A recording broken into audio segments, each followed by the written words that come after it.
బిర్యానీ ప్రియులకి ఈ వార్త అస్సలు మింగుడు పడదు. చాలా చేదు వార్త అయినా కూడా మీరు వినే తీరాలి. బంజారాహిల్స్లోని ఒక వ్యక్తి ఒక హోటల్లో బిర్యానీ ఆర్డర్ పెట్టుకుని ఆ బిర్యానీ ప్యాకెట్ని అలాగే పట్టుకుని వెళ్ళి కంప్లైంట్ నమోదు చేశాడు. అప్పుడు ఈ విషయం వెలుగు చూసింది.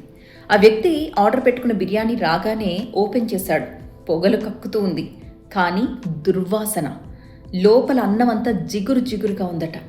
వెంటనే ఆ వ్యక్తి పోలీస్ స్టేషన్కి వెళ్ళాడు ఆ ప్యాకెట్ని అలాగే పట్టుకుని. పోలీసులు ఎక్కడి నుంచి అయితే ఆర్డర్ పెట్టారో ఆ ప్లేస్కి వెళ్ళారు. అక్కడ చూస్తే హోటల్ లేదు, కనీసం నేమ్ ప్లేట్ కూడా అక్కడ లేదు. ఒక ఫ్లాట్లో కుళ్ళిపోయిన బిర్యానీలన్నీ, ఆల్రెడీ ప్యాక్ చేసిన బిర్యానీ ప్యాకెట్లు 100ల్లో ఉన్నాయట. ఓపెన్ చేస్తే పోలీసులే ముక్కు మూసుకున్నారు, అంత దుర్వాసన కొడుతున్నాయి. నిలవ చేసి పెట్టిన బిర్యానీలు అవన్నీ, ఎప్పుడో ప్యాక్ చేసి పెట్టేసిన బిర్యానీలు సేల్ అవ్వలేదు, మిగిలిపోయి ఉంటాయి. ఏదైనా కానీ ఆర్డర్ రాగానే ఓవెన్లో పెట్టి వేడి చేసి వేడిగా మనకి పంపించేస్తారు.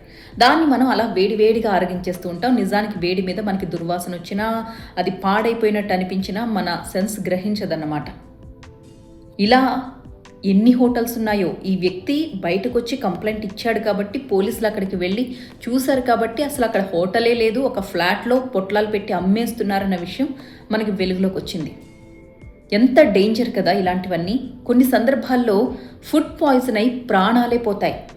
జాగ్రత్త ఆన్లైన్లో ఫుడ్ ఆర్డర్ పెట్టేటప్పుడు.